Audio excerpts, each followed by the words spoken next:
Yeah, as you can hear, we are recording this so that we can maintain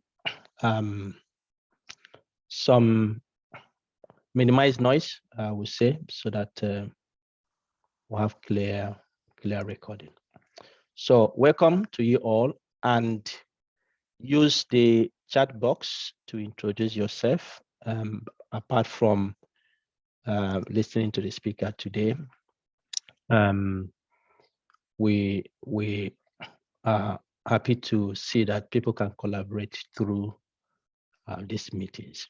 So please introduce yourselves as elaborate as you can, so that other people can know more about you and can be in contact if they have interest. So my name is Bright Waru. I'm an associate professor at the University of Gothenburg. My field is in epidemiology. I'm focusing on allergy, respiratory diseases, such as asthma, COPD, and currently working also in the area of COVID-19. So I am the convener of this forum and the founder of the African Science Frontiers Initiatives. And I have my co-convener, my colleague, Eman Sob. Eman, please, can you say some words to the audience before I start the presentation?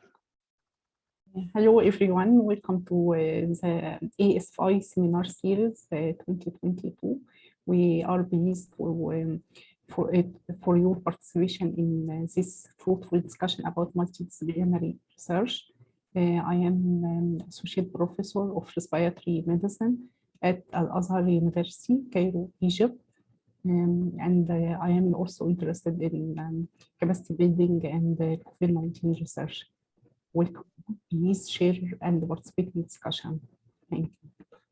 Thank you, Eman. Thank you, man. All right, we'll start in earnest. Let me share my slides.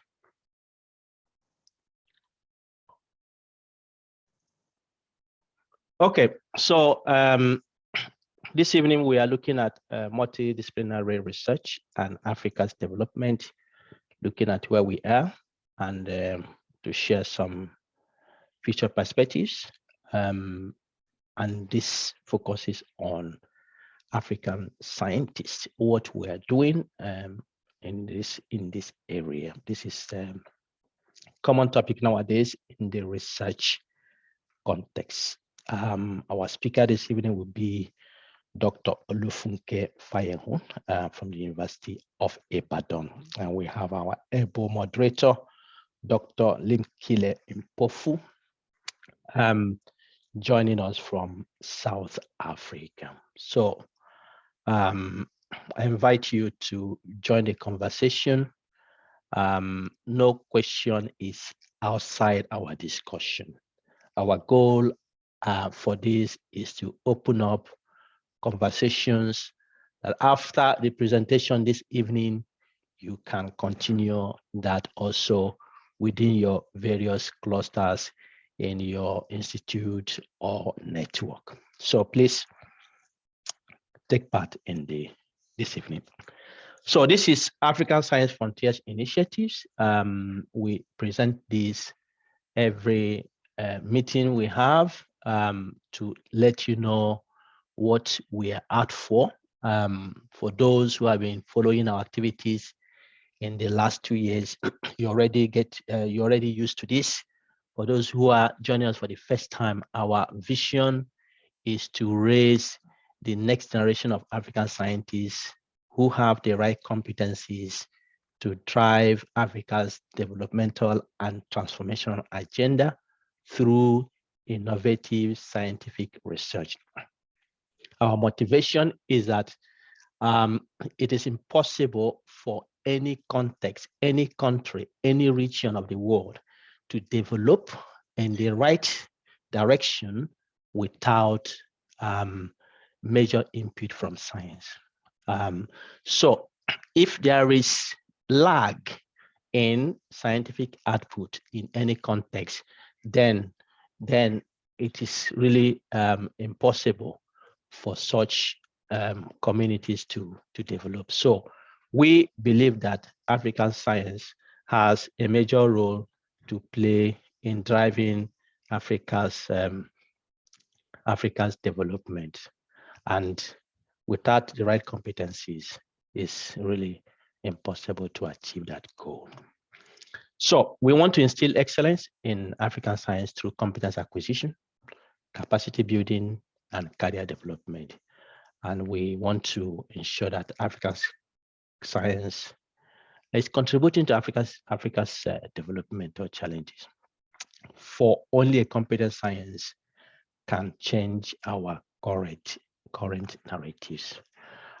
We achieve these goals and mission through organization of seminars and workshops, as we have this evening, that bring important conversations that will spur interest and help us to develop perspectives that are progressive enough to help our context to develop in our different areas of endeavor. We organize hands-on courses. Several we have organized in the last 2 years. I will share some of the statistics we have from that.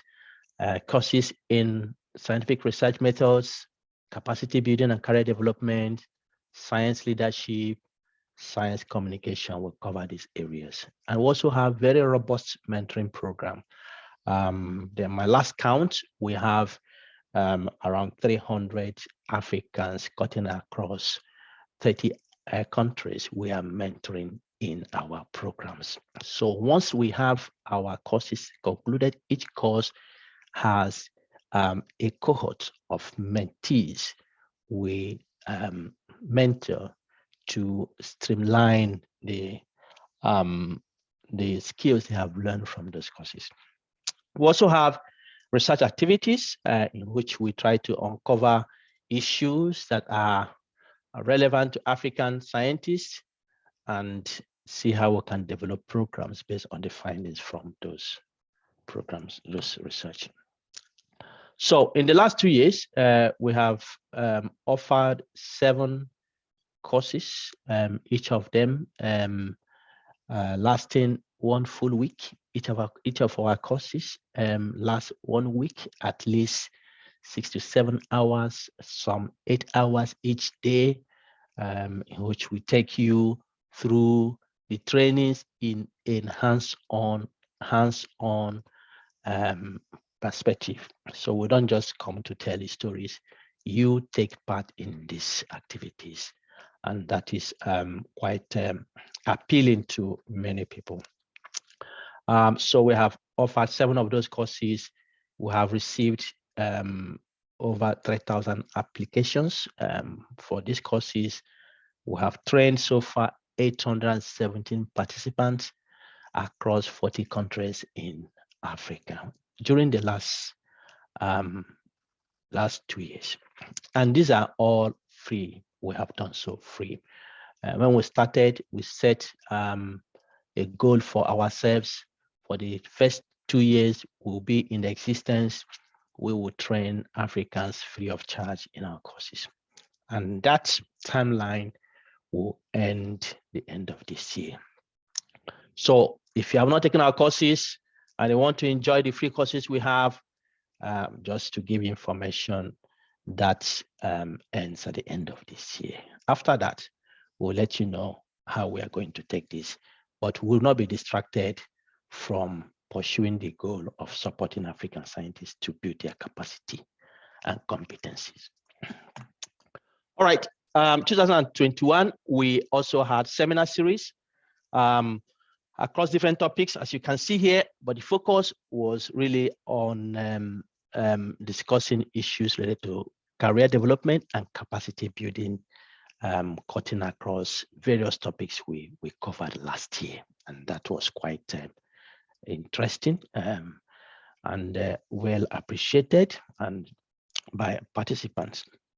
In addition to that, we had what we call My Career, My Story sessions that accompanied those seminar series, in which we invited African scientists who are striving in their areas to share their career stories. And this was also very much appreciated by participants. During last year, we had these programs. All the activities we have done so far and will continue to do are available free on our YouTube channel. Free on our YouTube channel. And my colleague will put our the website to our YouTube channel on the chat box. If you have not visited there before, please feel free to go there and go through the materials we have had since we started our courses, the seminar series, and other activities we have are all available there. So please make use of that. Subscribe to the channel so that, and of course, like it and share with your colleagues. Once information is available, you'll be notified. Then this year, we continue the seminar series, but we are taking a different perspective this year, having focused on capacity building and career development last year. This year, we are focusing on spotlighting various research from every discipline of endeavor that are contributing to Africa's development. So we started with information technology, the first seminar series we had. Then we went to medicine. Last one was on chemistry and of course environment. And today we are looking on the issue of multidisciplinary research. The next seminar series coming next month, I will introduce that later. That will be on archaeology. Please don't miss that session because many of us don't know what is happening in that area and how the archaeological field is uncovering issues that are supporting Africa's development. So please mark your calendar for the last Sunday of June. I will introduce that later on at the end of the presentation today. All right. So that is all I have about ASFI. Our website, Emma will put our website, the link to our website on the chat box. You can learn more from our website, from our YouTube channel. And of course, you are welcome to contact us if you want to know more. But I will go directly to introduce the moderator for today. And this is Dr. Limkile Mpofu. Dr. Limkile Mpofu is a Zimbabwean by origin, but currently she resides in South Africa. She is the founder and Chief Operations Officer and the Director of Research for JLE Group of Companies. She's also an Assessor and Senior Lecturer for the University of Africa in Zambia, focusing on the online programs. She has several degrees, as you can see, MPhil on HIV and AIDS management, MBA, 2 PhDs. She has to her profile. All she's doing to raise her capacity so that she can contribute meaningfully to her local context and on the African continent. So her MPhil, she got in 2012 from the Stellenbosch University in South Africa, the MBA from the National University of Science and Technology in Zimbabwe, and the 2 PhDs from University of KwaZulu-Natal and the University of South Africa, both in South Africa. So it is my pleasure this evening to welcome Dr. Mpofu to moderate this evening's session. So I will hand over to Dr. Limkile Mpofu. Thank you so much, Prof. Bright, for such a humbling introduction. It's a great pleasure and honor to be part of such an initiative. Welcome all participants to ASF fourth edition of seminar series entitled Multidisciplinary Research and Africa's Development. Where are we and future perspectives? My name is Limkile Mpofu. As I've been introduced, I'm joining you from Pretoria, South Africa. The time here is 7:15. I would like to introduce a few housekeeping rules for our seminar. First of all, we have a large number of attendances, so all participants are currently muted.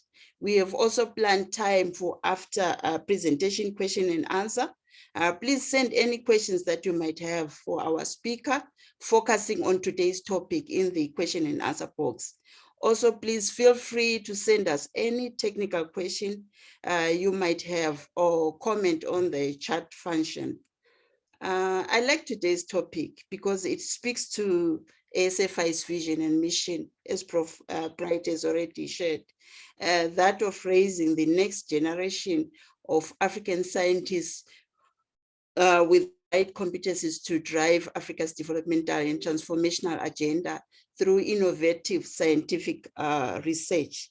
ASFI wants to see African scientists playing a more active role in the continent's development. As Prof. Bright has already reiterated, there is so much going on at ASFI because ASFI is motivated to contribute to African science in Africa's developmental challenges through collaboration. I'm thrilled about today's topic, ladies and gentlemen, because it speaks to all of us Africans who are logged in here today. The African population continues to grow each and every day, but is the research growing as its population?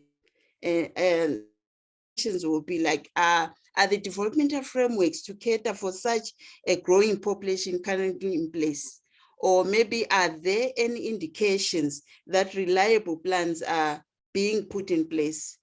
We will hear it all today, ladies and gentlemen, from the Queen of Multidisciplinary Research herself. Allow me to introduce our speaker. It really is my great pleasure to introduce her. She is Professor Olufunke Fayehun, based in Nigeria at the University of Ibadan in the Department of Sociology. Under her belt, she has a Bachelor of Science in Statistics, a Master of Science and PhD in Sociology, and specialized on the demography at the University of Ibadan, Nigeria, where she is also based. As a demographer, her interest is in vulnerable groups in the society, and these are children, women, and the elderly. As a statistician, she also has an edge for mixed method research. What makes her the Queen of Multidisciplinary Research is a collaboration on a number of multi-country and multidisciplinary studies that relate to urban slum, health access, and utilization in Africa and Asia. I challenge you, ladies and gentlemen, to check Dr. Olufunke Fayehun's publication, and you will understand multidisciplinary research, the meaning of collaboration in action. Dr. Funke is the core focal person for the University of Ibadan, as she is the current chair of the Consortium for Advanced Research Training in Africa, shortened to CARTA, or CARTA's Board of Management. Professor Funke, I'm humbled. The floor is yours, dear. Thank you. Thank you very much this is too much for me to bear.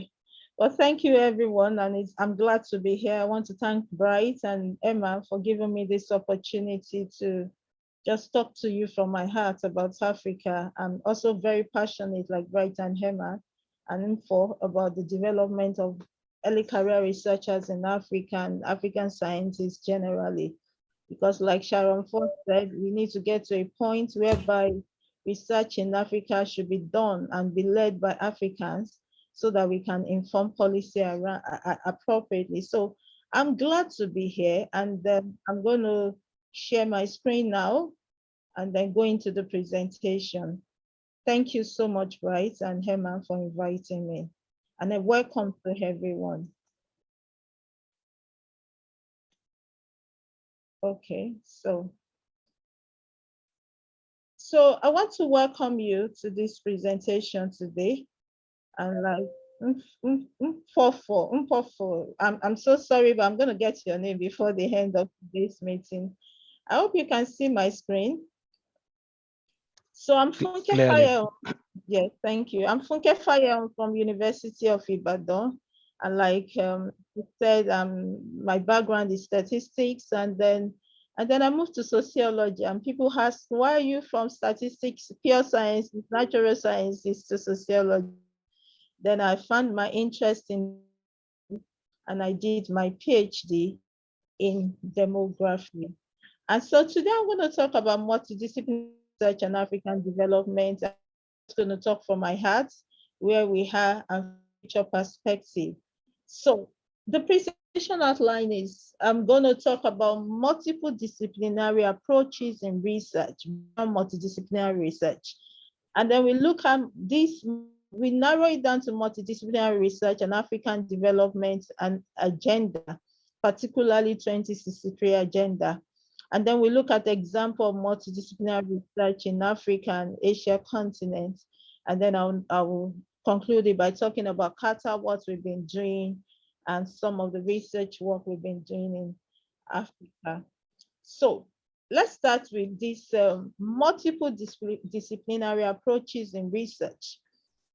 Now, when you talk about disciplines, in the fact that you want to do a particular research and you want to look at it from many perspectives, whether it's going to be multidisciplinary, which I will define shortly, or cross-disciplinary, or interdisciplinary, or transdisciplinary, it's all called multiple disciplinary approaches. Now, but in a situation whereby what you're looking at with the research focus just within a particular discipline, we have what we call intradisciplinary approach. Now, so intradisciplinary approach, like I said, is working within a single discipline. And I believe a researcher here, so I won't have to go to define what research is all about, but I want to assume that we are at least at the graduate level of research here. So working within a single discipline. But when you talk about multidisciplinary research in literature, in articles, it's defined as getting people from different disciplines to work together and each drawing on their disciplinary knowledge. Now, when you talk of interdisciplinary, it's like people are working, maybe more than one person. It can be a single person, but the focus is this research problem is within a single discipline. But when you talk of multidisciplinary, people from different disciplines working together and each disciplinary knowledge. But when you talk about cross-disciplinary, you talk of viewing one discipline from the perspective of others, from the perspective of another. And a very good example is one of my PhD students that work on child health and nutrition. And we introduced him to human nutrition specialist in the university. So because it's working about child health and nutrition in the Department of Sociology, but there is more to nutrition than sociology. So when you do that, when you're bringing another discipline to just look at its own perspective, then you're doing what we call cross-disciplinary. And then interdisciplinary is a situation where you integrate knowledge and methods from different disciplines using a real synthesis of approaches. I'm going to narrow down later to multidisciplinary, interdisciplinary, and transdisciplinary. Now, what is transdisciplinary? It's creating a unity of intellectual framework beyond the disciplinary perspective. Now, let me break this down clearly more. Now, multidisciplinary research investigates related research problems from more than one discipline. But the issue is you're using different perspectives, but you are still within your silos. You are still within your discipline. For example, look at this diagram that I got from Zach et al. And he said discipline A, discipline B, discipline C. We are all working together and we are considering the problem. We want to solve the problem, but we are within the silo of our discipline. Now, the interdisciplinary research involves integration of perspective and method from different disciplines to investigate jointly defined research problems. Now, the thing about interdisciplinary research is you will jointly define the problem. You provide holistic or systematic outcome, and it has the potential to forge new research field or discipline. That's something about interdisciplinary research. So most times we tend to say, oh, I'm doing multidisciplinary research, whereas the person is actually doing interdisciplinary research. In the course of reading for this, I realized that bioinformatics came out of several fields. And so it came out from interdisciplinary research. And nanotechnology also is a field that evolved from different fields, and it became a discipline on its own. Now, transdisciplinary research combines different disciplines and non-academic stakeholder perspective to solve a problem. Sometimes it results in a new discipline or new perspective, and it may also include other stakeholders who may be involved in the development of policy or practices related. And that's where you start hearing the word co-production of guideline, co-production of framework, co-production of knowledge. I've been involved in one of that. I'm going to give example later. So sometimes your research goes beyond being multidisciplinary. It moves into transdisciplinary or further down into or interdisciplinary research, but this is just the way it works. Now, let me go to the assignment for the day, which is, so multidisciplinary research, what is it? What do we want to do? Now, so if I do a bottom-top approach, the research outcome is the sum of the individual parts. So you have individual discipline coming together, and a typical example in the literature is when you have salad, well, that's a meal, but it's mixed together, but you could still feel the individual differences in it. And another example given was for transdisciplinary is when you want to bake a cake, and then you mix egg, flour for ladies there and for everyone that knows how to bake it, but the output is totally different from what you put in. That's transdisciplinary. And then for interdisciplinary, it talks about making a soup, and when you blend it together, you still have the flavor of those things you blended, but you can't see it like that. So multidisciplinary is getting this individual discipline to produce results and working together on research problems. So the researchers is the sum of the individual parts. Now, I put some points here based on review of literatures and studies that I've read, and it talks about multidisciplinary being bringing collaborative team of researchers from different fields, examining deep research questions from their own disciplinary lens. You don't take the discipline, you maintain disciplinary role. It doesn't challenge the discipline. It does not challenge disciplinary boundaries. So you have collaborative team of researchers from different fields examine research questions, reach their own conclusion, and disseminate results to respective outlets. Now, also, it's always objective, systematic method, and then you want to understand and combination of several disciplines and methods. Another definition talks about is a pursuit of truth with the help of numerous specialized branches of learning, which aims at achieving a common goal with the aid of knowledge of other disciplines. That's in a layman's language. I mean, you are just pursuing truth, which is what we do in sciences basically. And then with the help of so many branches of learning, and then you pull it together, you achieve a common goal, but it doesn't take you from your discipline. The knowledge of several disciplines used to solve a given problem, supplementary to one another, that is possible to draw clear-cut conditions. Just remember the salads that I mentioned. You can look at the vegetables and say, oh, this is this cabbage, this is lettuce. But you see, you pull it together and it solves the problem of hunger sometimes, on a lighter note. And then you have different discipline members independently develop plans, separate but interrelated roles. So for multidisciplinary research, you are not taking, you are maintaining your disciplinary roles. It doesn't challenge disciplinary boundaries, but you work together. And members from different disciplines working independently on different aspects of a project, working in parallel or sequentially. That's what multidisciplinary is in just a short summary. Now, so why do we study multidisciplinary? What's the big deal? Why do we do it? And looking through different reasons given benefits everywhere, it's to solve real world problems. complex current problem by providing different perspective. And then another reason is the flexibility of different perspective and methodology usually leads to applied and policy-oriented output, which is what we are saying now in Africa, that the scientists just don't work in silos. They just don't work on their own. We need to produce results that will inform policy. So sometimes when we use multidisciplinary approach, we have different perspective, we have different methodology, and it leads to applied and policy-oriented outputs. And the beauty of it is it provides lifelong learning for researchers. For instance, so when you work with someone in nutrition, in human nutrition, you learn their terms, you learn things, new things, but you don't leave your department, but you still learn. So it provides lifelong learning for researchers.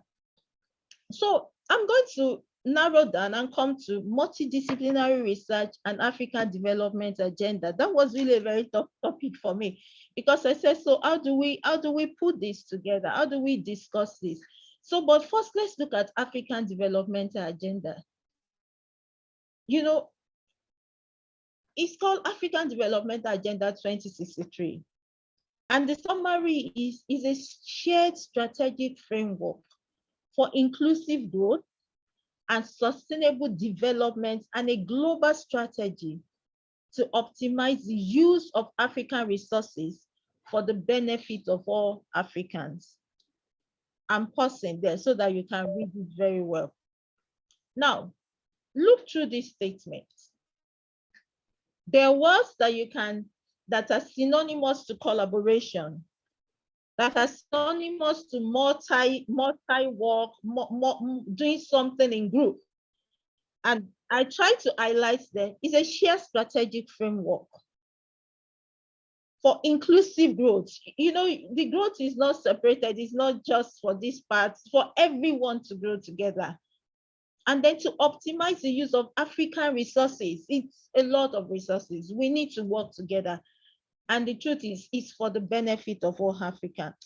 And so what else can we use as scientists to achieve this?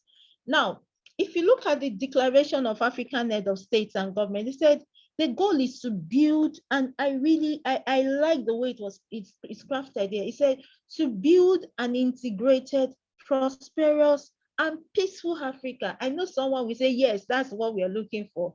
Driven and managed by its own citizens, and representing a dynamic force in the international arena. I sincerely believe we can get to this, but we need to work as researchers. We need to go beyond, okay, so that's the shared framework, that's what they did, and let's just leave them, whatever we can do, we do our research in our university and we just go. No, we need to start thinking and start putting this as orientation to a research problem and say, what am I doing to build an integrated, prosperous, and peaceful Africa, driven and managed by its own citizens, and representing a dynamic force in the international arena? What am I doing to contribute to the growth of Africa? Now, so this is the framework. And I first saw it, I said, okay, so how do we achieve this? What do we do to achieve this goal? Now we have what we call African aspirations for 2063. We have what we call priority area of the Solemn Declaration. But the goal is by 2063, we must achieve this. And I want you to pause and take a look at, so the aspiration and in colors, the 7 aspiration and the 8 priority areas listed all over it. You could see that we want a strong, influential global player and partner. We want a situation where development is people-driven. That is really a very high-sounding and lofty idea. Good governance, democracy, human rights, justice, and rule of law. We want prosperous Africa. We want political unity and integrated continent. We want a peaceful and secure Africa. We want strong cultural identity, values, and ethics. But if you look at the priority areas, which looks like some sort of indicators, there is no way we can achieve this without the effort of scientists in Africa.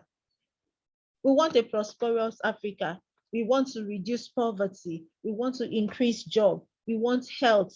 I mean, you talk about prosperity in Africa, and you talk about several disciplines.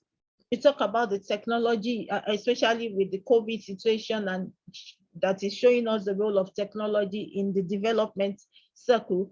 You look at all this and you say, there is no way we can handle this without scientists' contribution to this. Now, when I'm talking about scientists' contribution, I'm not just talking about social scientists, that, oh, those people, they talk about justice, rule of law, but we're talking about climate resilience. We're talking about, so it's a mix of both natural and social sciences. We need to start thinking as you look at this, that, so what can I do to contribute to an African that is, whose development is people-driven? What kind of research do I do? Can I do it as a single discipline person, or can I work with others and we can move this continent forward? So let me point out some points here. You see, research and innovation that can address society needs, as listed in the ADA 2063, require resources. I mean, we all know, I don't need to start saying that we are underfunded, we don't have funding in Africa, but it requires resources and knowledge from different fields, technology, and scientific disciplines. And over the decades, we've realized that we need to collaborate across discipline and geographical boundaries. We can't just sit down and say, oh, this is University of Ibadan, this is the only thing we do at the University of Ibadan. No, we need to go beyond the boundaries. We are Africans, which can produce practical knowledge and constructive suggestions for solving local problems. So we need to know, this is something we need to know. And to achieve this, there is greater need to get the natural and social sciences to work together and to come up with good solutions to significant African challenges. For instance, the issue of COVID is not only the vaccine also, but we talk about what the social scientists would do with it. What will they do in terms of community education, knowledge, increasing the knowledge of people and awareness about COVID? That's just one example. We need to work together. And you can only do this as a researcher if you go multiple disciplinary approaches. I know that there are challenges. I quite understand, but in my presentation, I'm not going to sit down and talk about challenges. I'm going to say, I believe so much in Africa. I believe in what we can achieve in Africa. And I'm going to say, yes, we have challenges. It's okay. We need to address it at different levels, at different places. Let's see what we can do. And the truth is, solutions to most African challenges are really found within a single discipline. So you want to be a professor and you're just publishing within your discipline. To be a professor, then after that, what next? So solutions to most African challenges are really found within a single discipline. You have to start thinking of these multiple disciplinary approaches. Is it multidisciplinary you want to do? Is it cross-disciplinary? Is it interdisciplinary or transdisciplinary? We need to start thinking about that. So the next question I ask myself is, so multidisciplinary research in Africa, so what do we know about it? We know we know that this is the Agenda 2063. We know this is the framework. These are the aspirations. These are the priority areas that have been stepped down to different regions, different countries. But what do we know about multidisciplinary research in Africa? I did quite some research and I said, highlights on research emphasis and collaboration in Africa did not show the extent of multidisciplinary approaches in research in Africa. If you look at this diagram, it's a study by Puris, 2014, and that's the extent to which I could find literature. It talks about growth in African collaboration, single country articles, it talks about internationally collaborative articles, and percentage of internationally collaborative articles. You could see that the growth is moving from 2007 to 2011. We are producing research, but the co-authorship pattern of research on the African continent, a pattern of collaboration at country and continent level, and the scientific discipline are emphasized, but little is known about the multidisciplinary approach to African developmental agenda. Now, another example is this. It's common in literature, it's common in articles and blogs when you say, oh, Africans generate less than 1% of the world's research. Oh, yes. But I just permits me to read. He said, how can you tell the story of African research? Ideally, you will start with credible data and a thorough analysis, which I'm not saying so well. Maybe somebody will tell me here today. Then you could begin to paint a picture of how Africa is building its research capabilities to tackle some of the biggest challenges facing any territory. On the surface, you will see that despite comprising 12.5% of the world's population, Africa still accounts for less than 1% of global research output. I like that. We said, but that's just the beginning of the story. So this is the author saying, when we analyze data using Elsevier Cyber 2, which measured research performance of 8,500 research institutions and 220 nations worldwide, a more detailed picture of African research emerged. Compared to other regions, Africa has the strongest growing scientific production. Between 2012 and 2012, 38.6% growth over 5 years. The number of authors is growing at an equally outstanding rate of 43% over that period. And this is 10% higher than the next fastest growing author population in the world, which is Middle East, at 33% during the same period. So there is really something for us to look at. So we are really producing research work. We are having outputs. But what kind of outputs are we having? Is it closely related to the African developmental agenda? Or we're doing research for some other people that we don't know? Or we are doing research for the funders? Now, so I said, so what I wanted to do was to say, okay, so this is blank. I can't answer that question. But I'm pushing this back to you. I'm saying, so for now, we can categorically say, oh, so out of that 38% increase in research or increase in the number of authors' publication, this one is going to development that is people-driven, peaceful, secure Africa. We really can't quantify it with what we have on the web and in the literature. So now this is my hypothesis. It's an hypothesis, you know, it could be no alternative hypothesis, but this is my alternative hypothesis. And I'm saying that the number of internationally collaborative articles has increased between 2007 to 2011. Yes, the data is a bit outdated, but it is collaborative article. And I'm hypothesizing that maybe it is more of multidisciplinary research than single discipline research. We don't know because we didn't do research on that. And that's food for thought for you. But it is increasing here. Now, I'm going to give example because Bryce said, give me example of some of the work you've done on multidisciplinary research. And I can say that some of these examples I'm giving is based on strong mentorship that I received from some of the scholars in Africa. For instance, I'm working with some people on Bill-Amin in the Gates Foundation project. I'm working with some scholars and we're re-examining traditional method use, and the project is currently on. We just concluded a research on determining trustworthiness and safety of remote consulting in primary health care for chronic disease population in Africa. And currently we're on data and displacement project looking at ethical implication of targeting humanitarian protection. We've done some work on co-producing mobile consultation and then the NIHR funded project that lasted for about 5 years.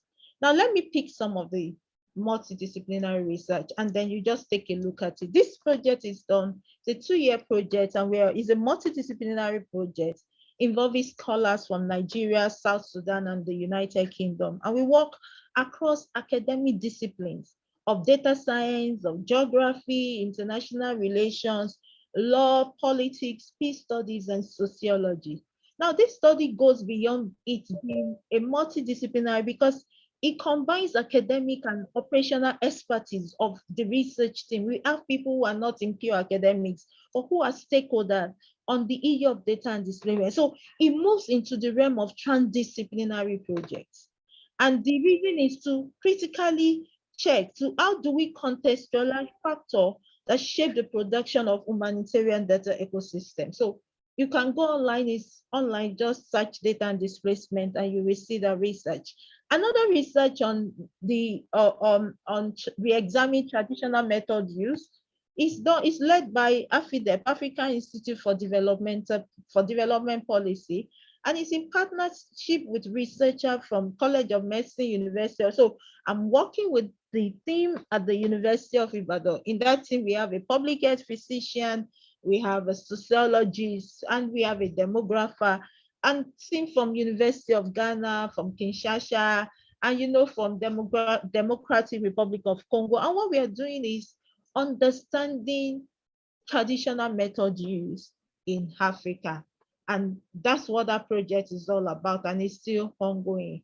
Now, this is the one I want to talk about, the one I published at BrightSaw. I published with my collaborators and my colleagues, and BrightSaw it on +1.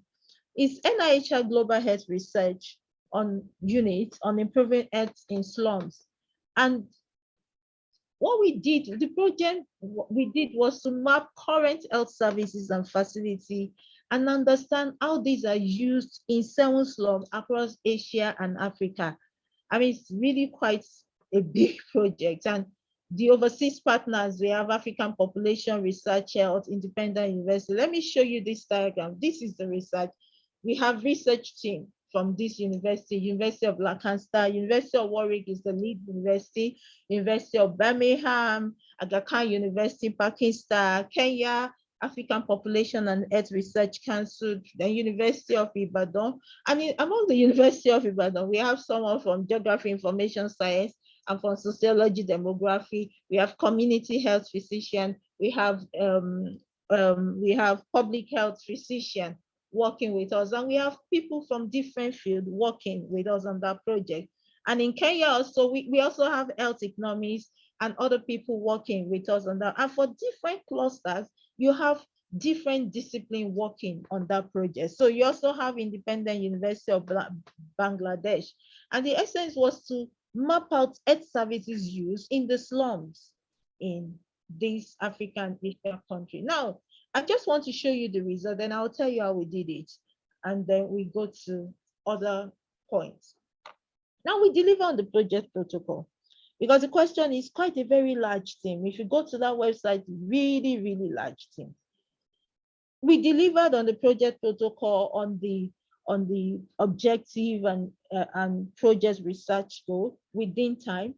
And in addition, we were able to produce documentary on the state of health facility in the slum on national television as part of project result dissemination and feedback to the community. How did we do this? In our team, we have someone with a background in mass communication. Now, the project is NIHR project on improving slum in the health. We have a media specialist among the team of people working on that project. We were able to do opinion editorials. A very good example was during the peak of COVID-19 pandemic in Nigeria. And I brought this example so that we can see how our research can change situation, how it can create a more prosperous Africa, how it can be development driven by people and for people. Now, so this example, during the peak of COVID-19 pandemic, there was lockdown, and we've established contact with the people on the field. And we published an op-ed piece in 5 national dailies on preventing COVID-19 transmission in urban slum, which is part of the result from the stakeholder engagement in a study. Because the project, we were doing the project during the COVID, and we were doing telephone interviews. It was well received and effective. Why did I say that? Because just 2 days after the publication, the government agencies led by the State Commissioner for Information in Oyo State went to the slum to distribute face masks and provided COVID-19 health information. The lockdown curfew was also enforced in the slum. And the slum residents had to call us and say, what did you guys do?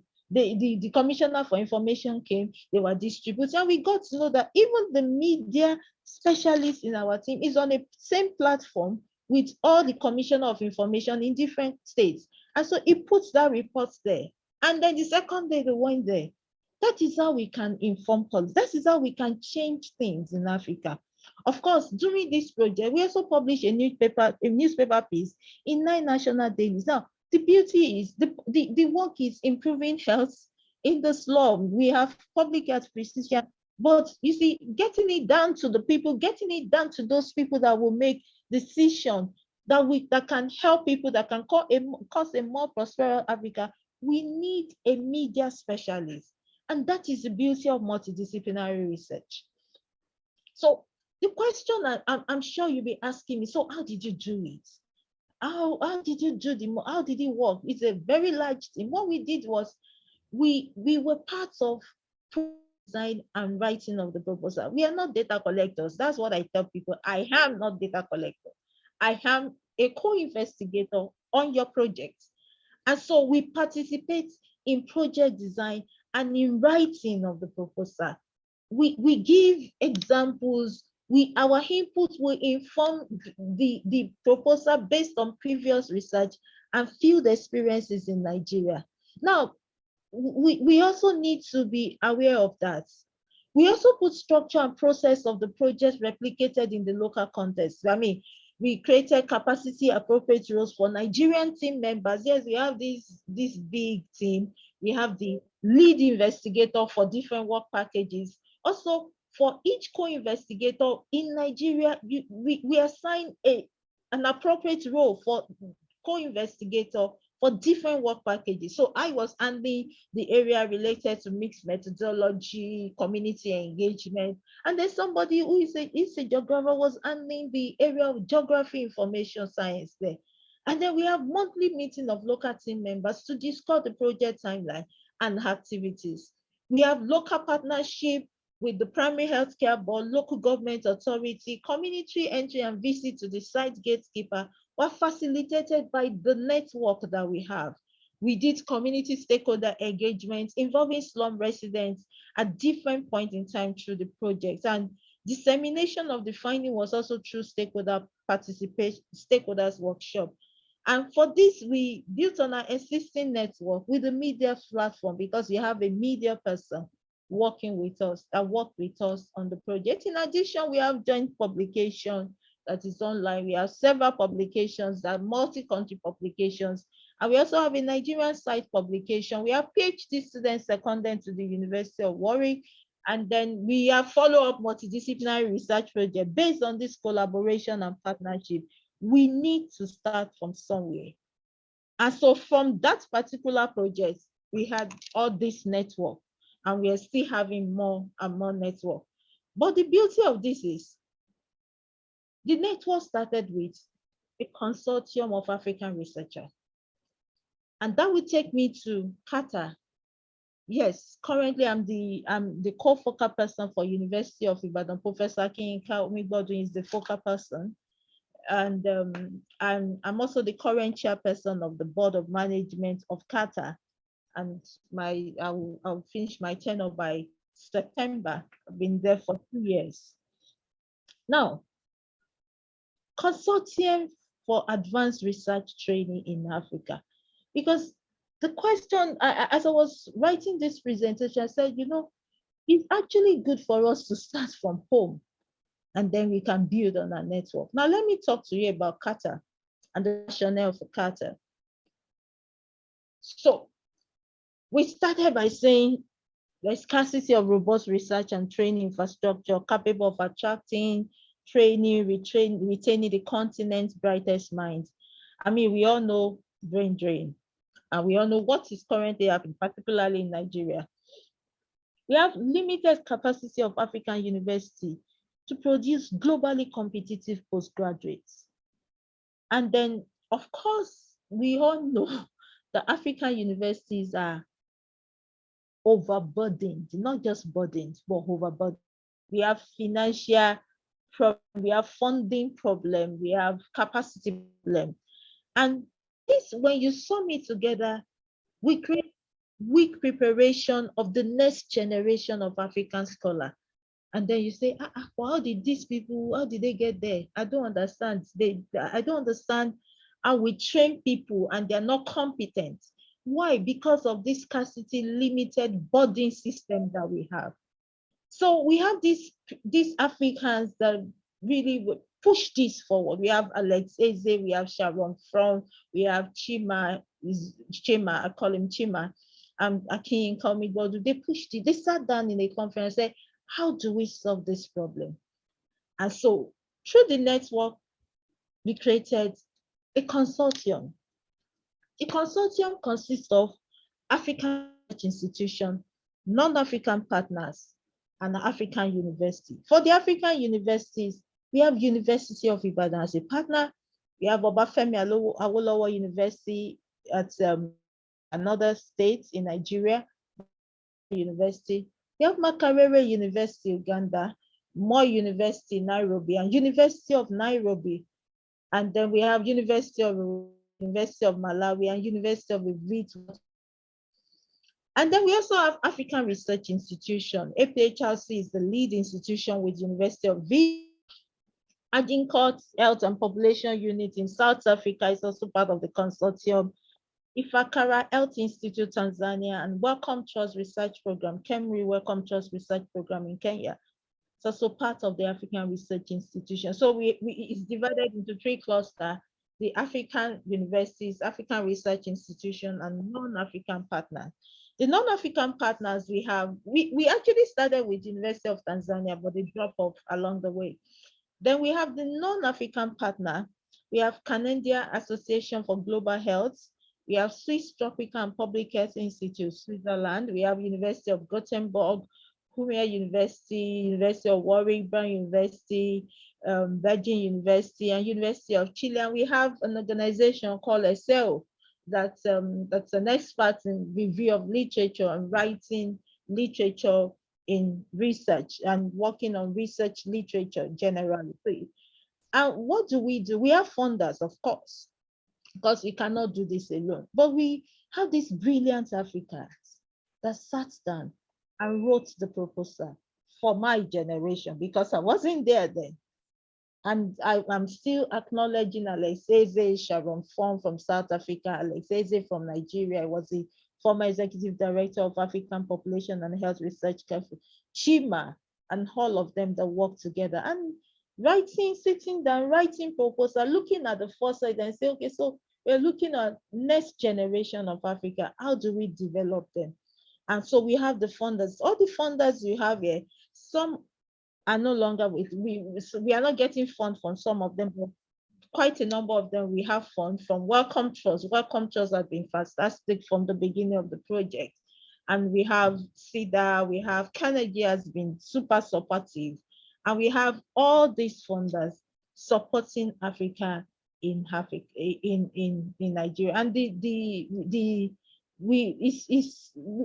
so APHRC is the lead institution, and the aim is to create globally competitive African scholars, enhance the capacity of African university to lead globally competitive research and training program, and then, of course, multidisciplinary approach, build vibrant, viable, sustainable, multidisciplinary research hubs at African university, and we are getting closer to that.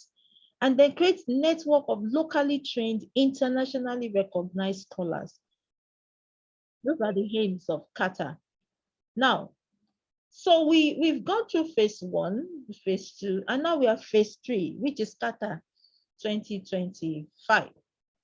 And what we want to do in this phase 3 is to enhance the engagement of CARTA community with society, because we realize that the community is really very important. The society is very important. We've had 10 cohorts of CARTA fellows. I will show you that. But we also want to maintain a pipeline of high quality early career researchers in Africa. We want to create research hubs, just like African Science Frontier is thinking of Let's work together. Let's create research hub. Let's pool our resources together. Let's pool our network, see what we can do to improve and cause a prosperous Africa. And then strengthening research conducive environment through grant, through infrastructural grants from different donors. And the end goal is to build a vibrant, multidisciplinary African academy, positively impacting public and population health through research. Now, the limit of CARTA is the focus is on public and population health. So 2008 to date, we've produced 245 PhD fellows that enrolled since 2021. We had 10 cohorts of CARTA fellow. And one of them said, I remain an agent of change, an aspiring research leader who is transferring knowledge and skill gained through CARTA to my current and future students. So how do we do this? We give PhD fellowship, like he said. So we've given about 245 PhD fellows. And on the average, for the 4 years of the fellowship, the consortium spends an average of $100,000 on a PhD fellow. For that to go through what we call the joint advanced seminar, the JASIS that you see. The joint advanced seminar, which is, we have 4 different joint advanced seminar at the beginning of the PhD. We teach them methodology, we teach them proposal development, we teach them several things. And then this JAS2, what we call JAS2, is when you teach them how to develop their research instrument, teach them MIS method, teach them Excel will come in between this, teaching them how to review literature. And in JAS3 that are coordinated is when they're back from the field. That's where we bring experts on data analysis, it's qualitative analysis, quantitative analysis, mixed method. Now, at the beginning of the project, we give them a laptop with all the software installed, courtesy of the founders' donation. And then, so when they finish, we have this graduate workshop to train them how to write globally competitive proposal for grants. And then it's also, we give postdoctoral award. Postdoctoral awards of exchange program to another institution, or sometimes we give award that would like re-entry grants of like $50,000 US for them to come back to their institution. What we are trying to prevent is brain drain. We want to maintain this pipeline of African researchers. So in doing this, we produce conducive research environment, because when we are bidding for, we also think of, okay, so we do faculty and administrative staff seminar, because the truth is you can't run a university without the administrative staff. And we need to train them to be able to work with the academic staff properly well. And so we do a lot of faculty and administrative staff seminar, and then we train them on GFGP compliance. That's what the Secretariat does. And because now you have to, global financial grant practices is what the funder will require from any university to be able and say, oh, so are you silver or bronze or gold? And that's to show that, yes, you can handle our funding well. So we train these universities. And then we have what we call CARTA pedagogy training. And then supervisors workshop. We emphasize, like Bright said at the beginning of this presentation, mentorship. We emphasize that in the supervisors workshop. And currently one is ongoing in South Africa. And then in terms of community and policy engagement, we have research co-creation activities at the Research Hub. Presently, we have a particular grant for Research Hub and we are working on it. We support fellows, community and policy engagement activity, science communication, policy engagement, knowledge management training. We give grants to fellows to do that. So overall, the goal is to have quality researchers and scholars who can handle all this. At the end of the day, we want to be able to do multidisciplinary research training, research funding support, exposure to international practices, networking and collaboration. I mean, coming to this meeting is really very good. Like I said, put your profile on, somebody will see it and say, oh, you are right, you are at the African Science Frontier Program. oh, okay, so can we collaborate on this research? Can we pull our thoughts together? Can we work together? Networking and collaboration is very important. We give postdoc opportunity. Recently, out of the postdoc opportunity given to the fellows, the University of Ibadan was able to get 5. Institutional research capacity strengthening, we do qualitative, administrative, and faculty support, and we encourage good governance. So like I've talked about these JASIs at different points in time, month 1, month 9, focus on research method, and then the 38th month, you could see the space between month 9 and 30. That's when they have collected their data, and the focus is on data analysis and interpretation of data. But in between these, you have what we call interjasta, so that they don't get lost in the continuum. And then just 4 focus on professional development and life as a researcher after graduation. That's when we teach them on grant writing, proposal writing, networking, collaboration, which is really very important.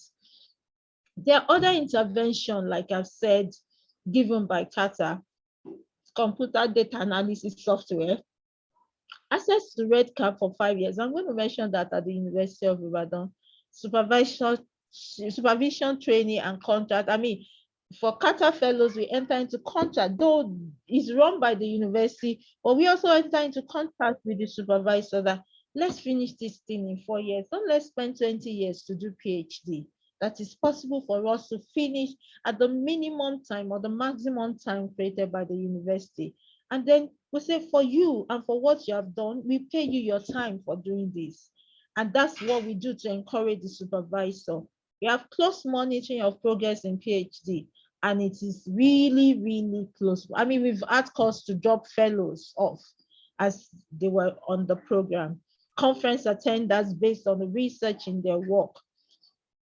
So generally 10 cohorts, 228 fellows thus far, 125 graduates, and then we are gender friendly, 46% male, 54% female, because at the selection, at the application stage, we say that the age limit for male is 40 and the age limit for female is 45.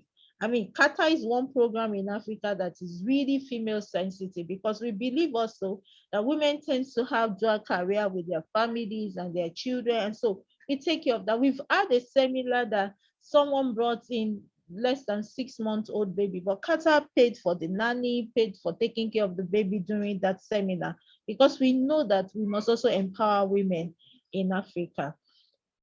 And then, so in terms of peer review publication, so that's taking me back to research again now. And we have 10 cohorts, peer review publication over the period of time, what they've done before CARTA, during CARTA, and after CARTA. And then, sincerely, the CARTA fellow will train them to be able to pull grants. And thus far, as at January this year, we have external grants attracted by fellow to the tune of $20 million US. So 1 registered patent, and then CARTA fellow, we have them supervise PhD students, 7 PhD students, and then 43 MSc students supervised by our postdoc only.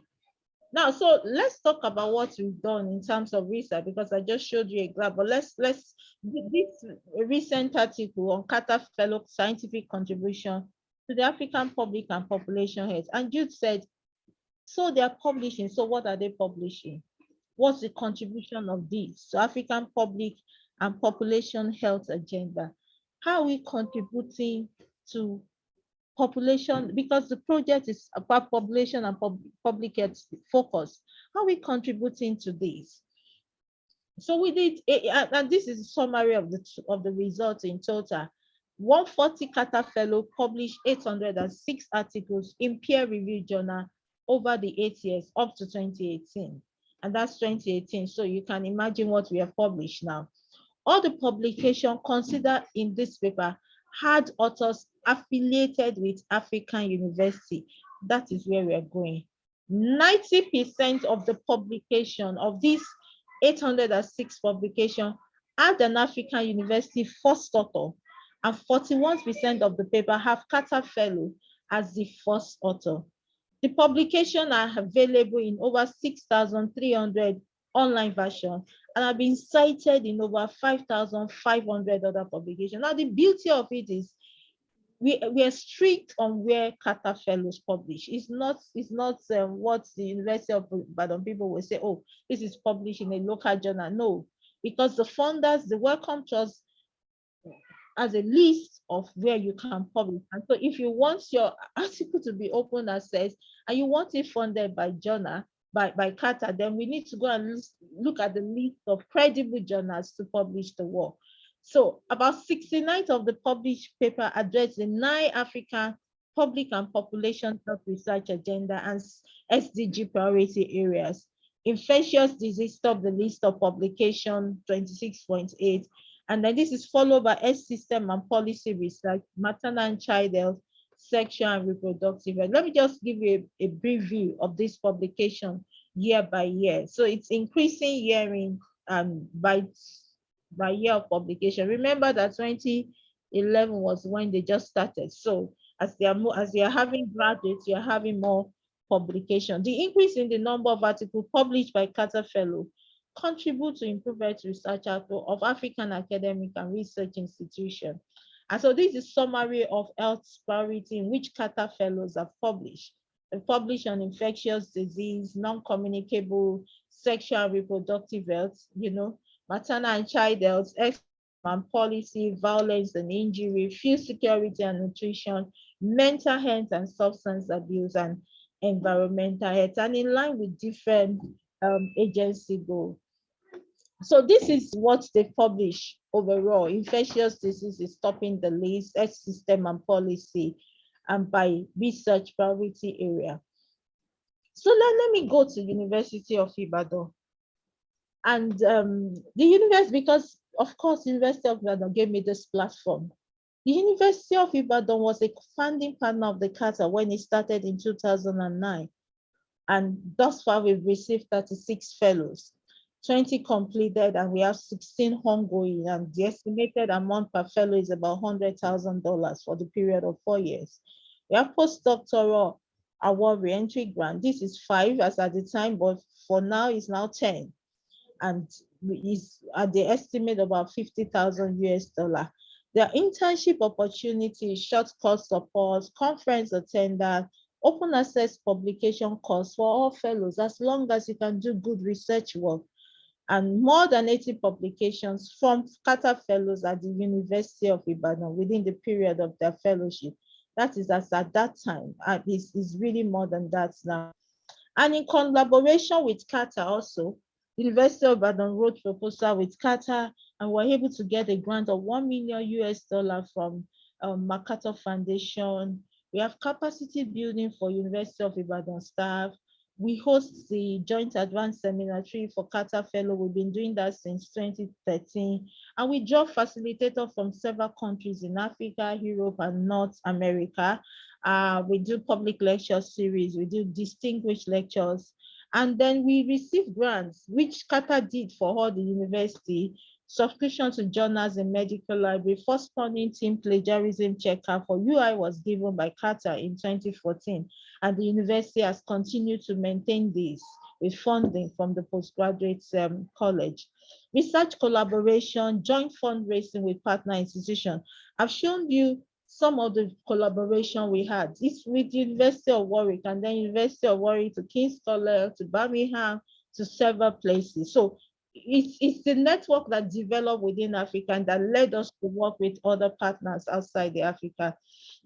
And then, so I've mentioned this research collaboration and joint fundraising and graduate and exchange visit for postdoctoral fellow. I will conclude with this, and I want you to sing it. I don't know this song, but I think it's something we should all say as Africans. I know that we will have a prosperous Africa if we all unite and celebrate together. This is my conclusion. Let us all unite and celebrate together. The victories won for our liberation. Let us dedicate ourselves to rise together, to defend our liberty and unity through research, through multidisciplinary research. O sons and daughters of Africa, flash of the sun and flesh of the sky, Let us make Africa the tree of life that we have the potential to be. Let us all unite and sing together to uphold the bonds that frame our destiny. Let us dedicate ourselves to fight together through research. Let me add that to it. For lasting peace and justice on earth. O sons and daughters of Africa, flesh of the sun and flesh of the sky, let us make Africa the tree of life.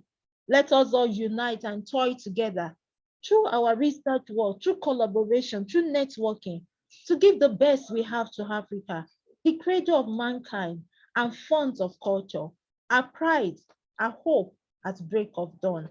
O sons and daughters of Africa, flesh of the sun and flesh of the sky, let us make Africa the tree of life. There are challenges, yes. There are many challenges to research in Africa, but we must not relent. A single discipline cannot produce research output that will meet the ADA 2063. Let us work together on African challenges. Why not loosen our disciplinary uniqueness to bring innovation? I will push Africa through multidisciplinary research. On this, I rest. I want to acknowledge everyone, the CARTA Secretariat, for their role in preparing the slides, particularly the CARTA part of the slides. The lead investigator in the multi-country and multidisciplinary research that I've been working on, Richard Lilford, Akin Komigodo, Francis Grifty. These are the lead researcher and some of our non-African partners that work to put CARTA on the platform we have, Vicky Square and Jackie Stott, another collaborator, the CARTA and Research Grant Funder, and University of Ibadan that gave me the platform. I want to thank you all for listening. Thank you very much, everyone.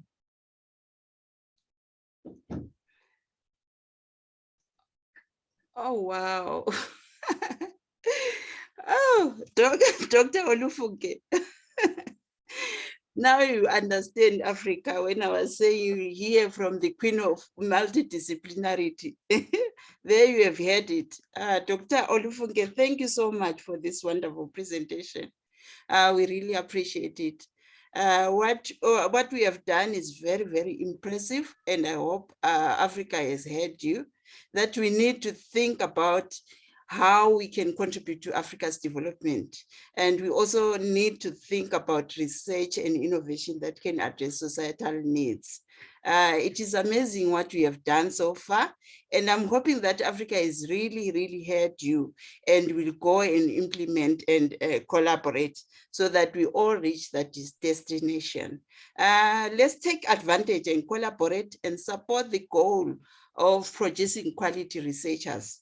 Thumbs up to CARTA. It's very, because it's very particular about where they publish, which means they don't just publish chaff. True multidisciplinary research. Oh, wow. Thank you so much. In short, she is saying that the promotion of one discipline does not work. Our society is mirrored or is shaped with many disciplines. Every society can only grow with intersectional collaboration. So different disciplines are required to think together. Our research must influence societal changes for it to make sense. That is to say that research needs to impact into the society. So different disciplines are required to work together to promote solutions. Otherwise, it is difficult and challenging to work in silos. From Funke's presentation, one of the things that continue to come out is that there's room for partnership, collaboration, regardless of the stage of the research trajectory we find ourselves in, whether it's basic or applied. Once we are initiating research and we are thinking of the society as a cost and the laboratory of our research, then we have room to think along with other colleagues in different disciplines. In essence, we are doing basic research. So let's say you are doing basic research, you have to know that if you do not have partnership and collaboration, so the other aspects of research are falling out of the trajectory of getting this service to the society, and it wouldn't work at all. So it's very, very important for us as Africans, as institutions, as a university, and other institutions of research to know that we need to promote multidisciplinarity. We need to promote collaboration. We need to promote partnership with the industries, as this is very important, and we need to be natural about it, because it is the only way we can move forward. So to have the check and balances, to check out the research that we do and that is producing the right results.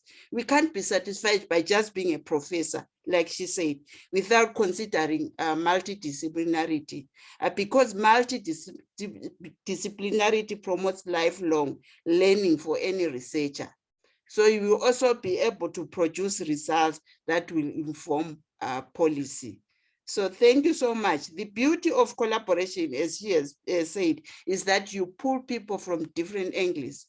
Science can only thrive only if scientists have the right competencies and capacity to do excellent research. So decide, ladies and gentlemen, whether you want to be a salad, a cake, or a soup. I like that one. I choose to be a salad, ladies and gentlemen. How about you? What are you choosing? Once more, thank you so much, Dr. Olufunke. We are now going to take some of your questions and some of your comments. So we are moving to question and answer. So our question, the first question is that, thank you so much. This is very vital talk, which is in line with the ASFI vision. Please, the ADA, so let me remove this. 2063 dream, how do we get there, and how and when does it transition from policy to action? Where are we now and what are the timelines? That's our first question to you, Dr. Olufunke. Okay, thank you very much.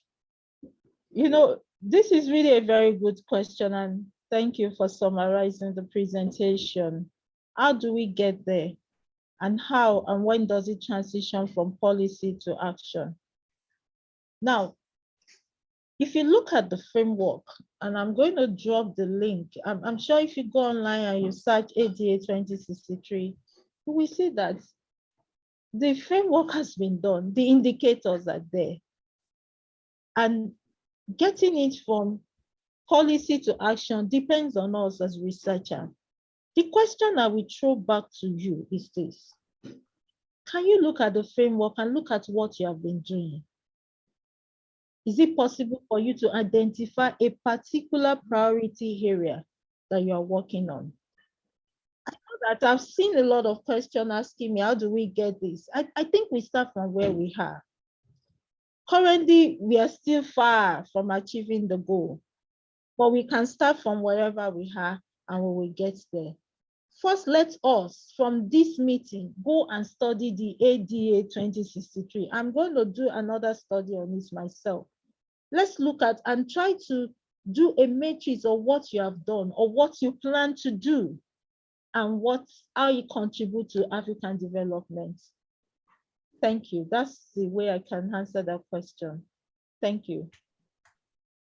Thank you so much, Dr. Olufunke. Let's move to the second question.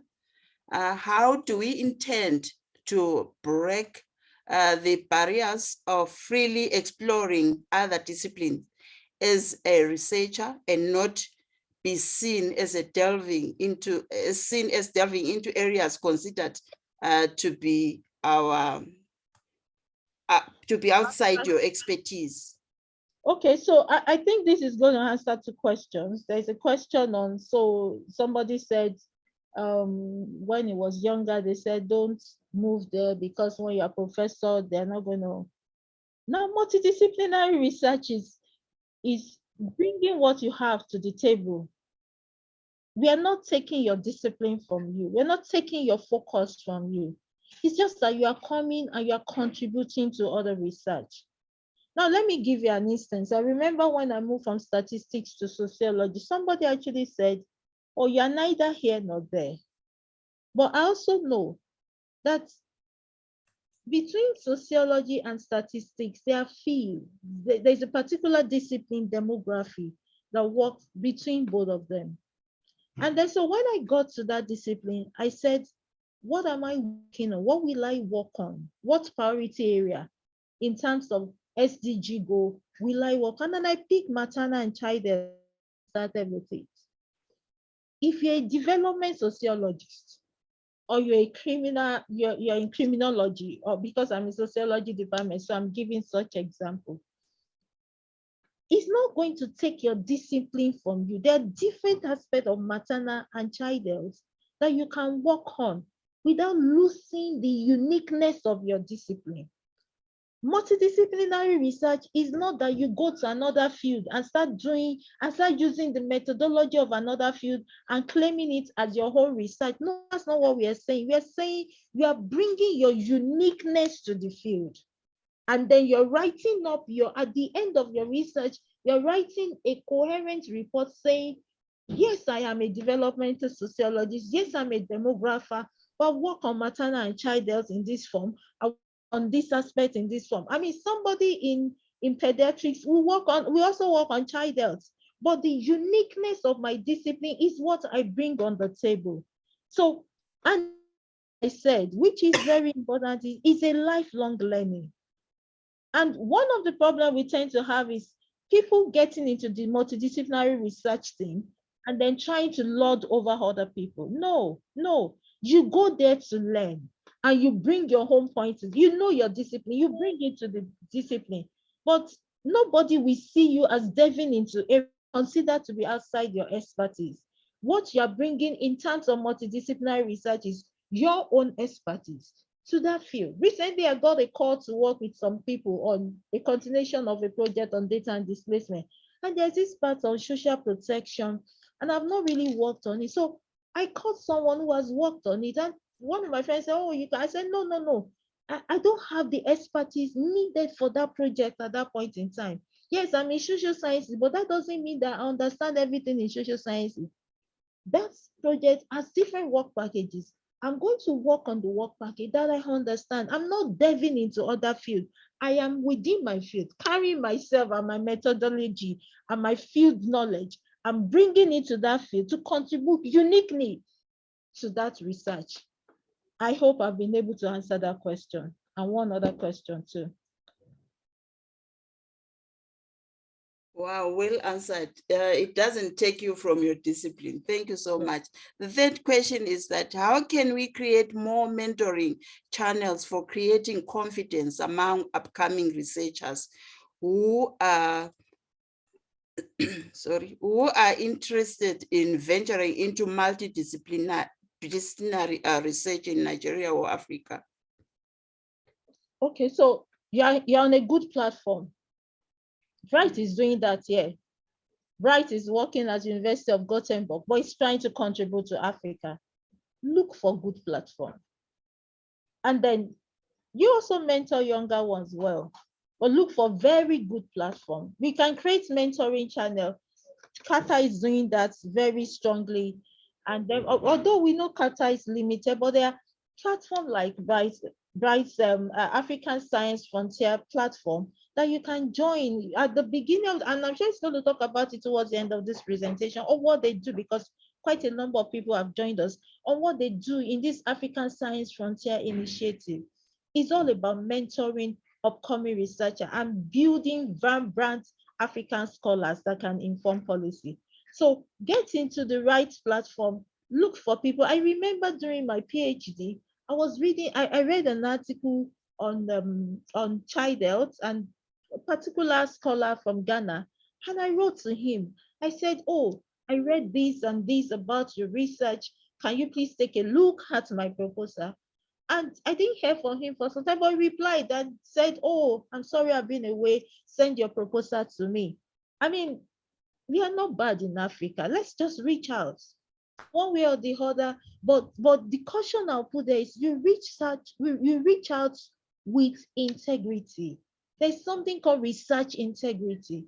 You are not going there to lord over other person you want to work with this integrity in your heart, that you're a researcher, you want to learn. You're not going there to stab the other person. That is very important. If you're that kind of person with great research integrity, you can reach out to any researcher in Africa and they will pull you up. Mentoring is very, very important. But let's start with this African Science Frontier Initiative and other good initiatives in our various countries. Thank you. Thank you so much. We're moving on to question 4. How can we rewrite our curriculum to feature multidisciplinary courses within our different disciplines? Okay, that's really a very powerful question because it depends, curriculum, is it curriculum vitae or the university curriculum? I guess the person is talking about the university curriculum. Recently at the University of Ibadan, based on our experience in CARTA, we started working on rewriting our doctoral curriculum to reflect the multidisciplinary approach to research in Africa. And it's really taking a lot of time. We can. Currently, CARTA is producing a template that people can adapt wherever you are in Africa. And if you go to cartaafrica.org in the next couple of weeks, the templates will be there, and you can rewrite it to suit your local context. So it depends. You need to go through your committee in the university. You need to go through your postgraduate college if that's what you have to do. But that's really country and institution specific. But you can share the idea. You can share the idea with a senior person and say, oh, why don't we, and then you bring examples and say, why don't we think through this way? These are best practices now. We can make it work, we can do it this way, and you're ready to push it. And then you will see that people will respect your opinion. But it is country specific, it is university specific. Thank you. Thank you. We're moving, there's a comment. Thank you, Dr. Olufunke, for your nice presentation. I think that Africa's future lies in the hands of its scientists, from urbanization to agriculture, climate change to pandemics. Africa needs science, technology, and innovation, STI, to secure a prosperous and sustainable future.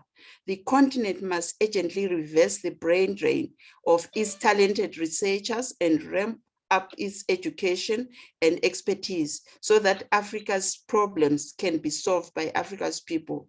Yes, we can. It's a comment. Yes, thank you. I agree with you. Okay, we'll move on to question 5. There is a common saying that he who pays the piper calls the tune. And now with mainly international funders funding our research and multidisciplinary research work, for example, CARTA Consortium, how does that influence what we research, how we research our pace and eventually development of Africa that works just for Africans? Okay, that's really a very tough question. I know we've had that discussion in the scientific debate at we call it scientific blitz at CARTA. That how do you balance the EU of the funder and research integrity? It's really a very personal decision. For us, CARTA, it's capacity building is pretty straightforward. But when you're doing research, and for instance, you're doing a research on sugar, on diabetes or obesity in childhood, and it's being funded by one of the soft drink or what we call it, or beverages that is common. How do you balance that mix? I think we have to get to a point of saying, no, I can't do this research because it's not going to contribute to Africa. And once you get to that point of saying, I'm going to stand up for Africa, and that's what I'm going to do. Like I said, oh, so we got the research, and somebody said, oh, do it, you can do it. And I said, I can't do it because I don't know it. And I'm not going to do something because of money. I'm going to do it because it's going to contribute to knowledge. I think that's where we need to get to. You just make sure that you maintain your research integrity. The ethics are clearly drawn. And not that a beverage company cannot sponsor research. They can, but you have to make sure there is no external influence on it. And there's disclosure at the point of data analysis, at the point of publication of your research. I won't take it away that he who pays the piper calls the tune, But also, as a researcher, we get to a point of saying, okay, you take the funding, then I go away. And if you want me to work for you, this is what you will do. So we need to get to that point, but it's gradual, you know, and it goes with mentorship, and as you grow in your research career, you get that. Thank you. Thank you so much. We are moving on to question 6. Why are African institutions like ADB, AU, and country governments not playing active roles in initiatives like CARTA? Instead, it is more or less foreign institutions. That's a very good question. And that's a question we've been asking ourselves several years. And currently, I know that Alexeze is doing a lot of travels and traveling around, trying to raise funds for research hub in Africa. And he's saying this, we have to come from African government, from African Union, from African Developmental Bank. But I know he's been on it for more than 3 years and he's still working on it. We know we have some peculiar problems sometimes in Africa, but that's why we are training this early career researcher that when we get there, we are passionate about Africa and we do the right thing. It's more or less of foreign institutions. Yes, I quite agree with you. And we are still pushing African institutions to do the right thing. I know that scholars are running around, some senior mentors are doing that currently, and they're trying to raise a lot of funds to create research hubs in Africa. That's the response I can give to that. Thank you. Thank you. Moving on to question 7. I've answered this question. I've answered this question on growing lecturer and. Okay, we now move to question 8. I appreciate Dr. Olufunke for the highlight or presentation. However, the fear that young scholars here have concerning multidisciplinary research is that those research works are not counted in terms of promotion. As such, people don't like to go into multidisciplinary research to avoid wasting of time and resources. Please, how do we resolve this?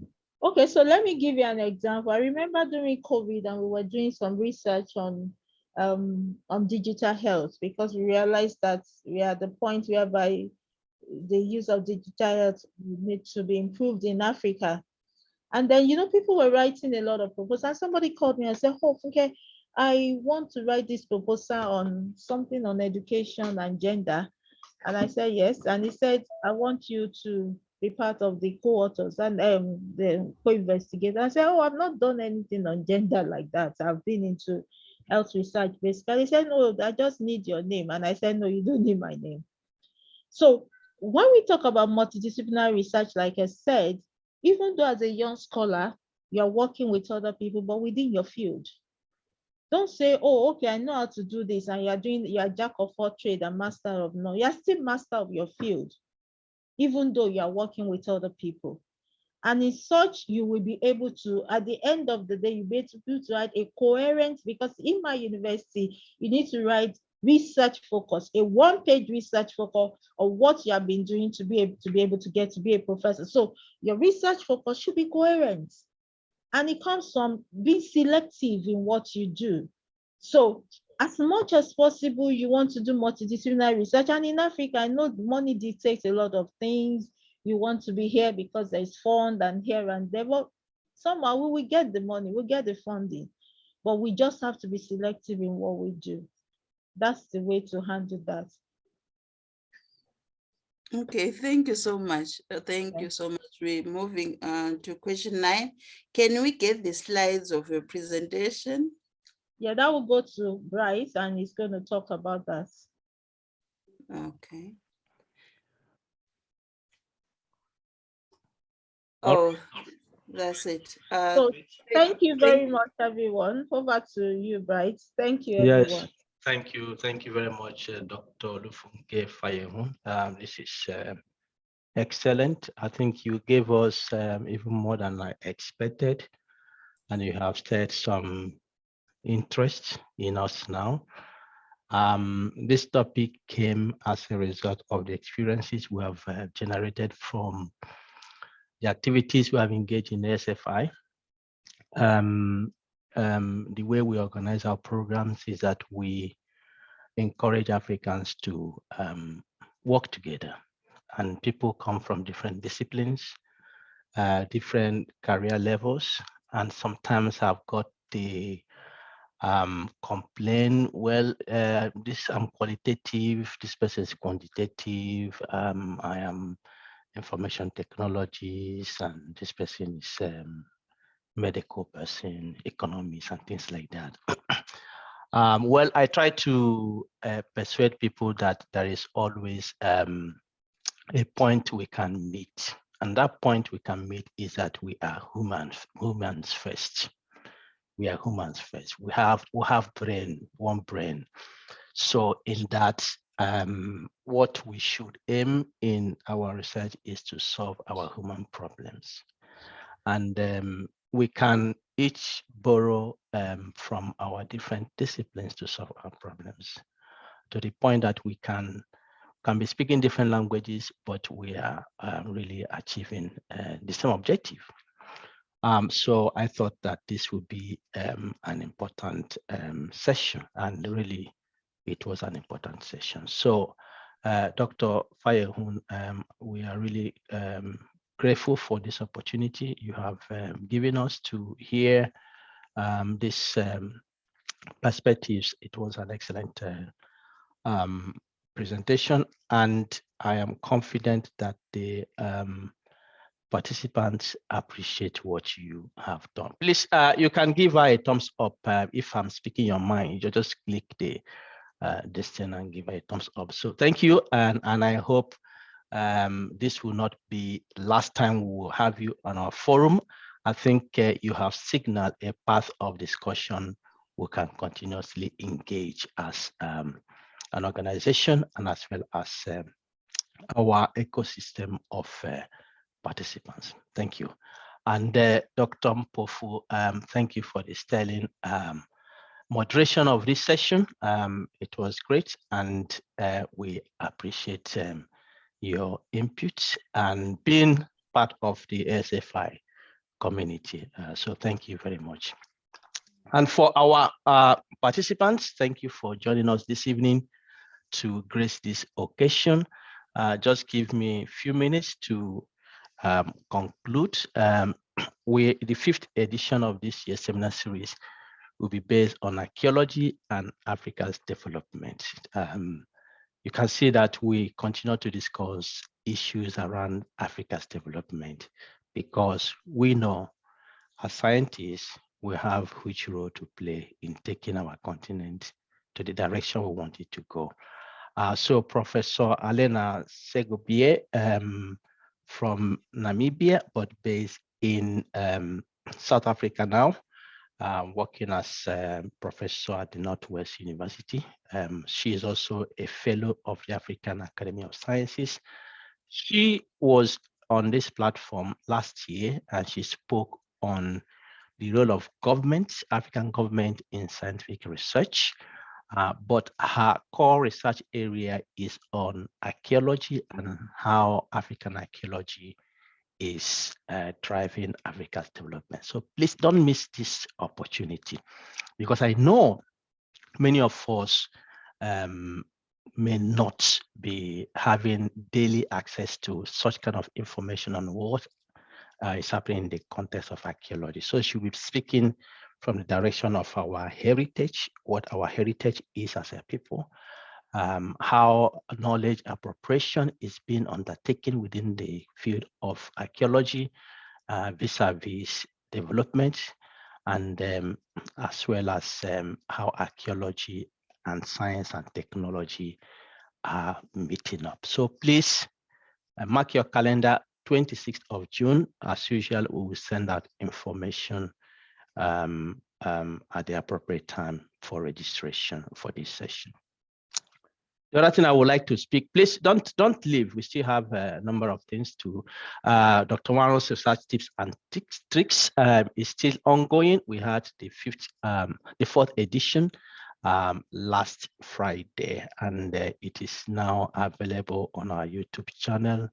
please check it out. We looked at how to craft an excellent presentation, a scientific presentation. And the 5th edition will be coming on the 24th of June, and we'll be looking at how to grow world-class research group or teams, depending on what language you use. And we know that some of you are early career researchers and are hoping to develop your team, your research team. So please join that session as well. We'll be sending information on that. And then our next course, systematic reviews and meta-analysis. This is also a very multidisciplinary, or you call it cross-disciplinary or transdisciplinary, however you call it, training. This is a course that is applicable in every field. So we'll be having it 25th to 29th July. This week, we'll be sending out this information to invite you to apply. So if you have not taken this course with us, get ready to register. We hope to take up to 120 participants. So register yourself and encourage your colleagues to register for this training. And then we are planning, we have constituted and continue to constitute the ASFI ambassadors, who are country representatives that are propagating our ideals within the ASFI network. Some of you have received invitation and have accepted. So we are going to have our first ambassadors meeting on the 8th of June. You will get an email or already received an email with regards to this. So those who are part of this, please mark your calendar and join us on this day. Yeah, this is the good news we have this week. ASFI will be 2 years in July. Last year, we had our first year anniversary. We celebrated. We were little at that time, but we are happy to see that you could make our year a happy one, and several of you participated. This year, we'll be having the team Beyond Little Beginnings. Last year, we celebrated Little Beginnings, but now we have progressed and we'll be counting our first 1,000 steps. So please mark your calendar. This will be on the 30th of July.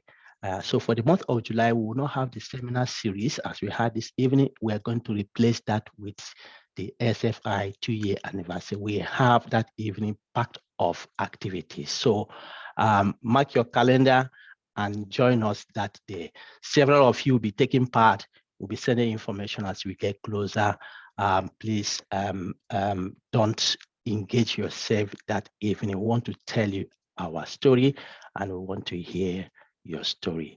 And together we can make our plans of where to go in this going forward. All right, so that's all I have. Before we end, usually Eman, we want to take the pictures. So please, you can show your pictures, your videos, and you can also unmute yourself if you want to do so.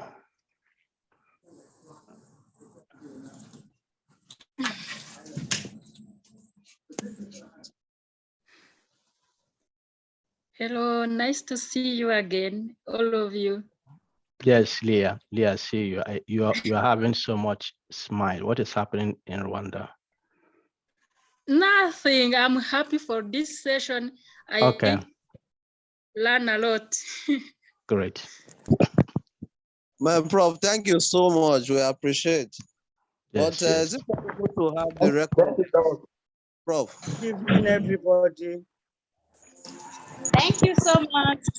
Yes, Thank you. the recording as usual will be put tomorrow. Check our YouTube channel. The recording will be there. Thank you, everyone. Thank you very much. Prof. Thank you, everyone. Thank you.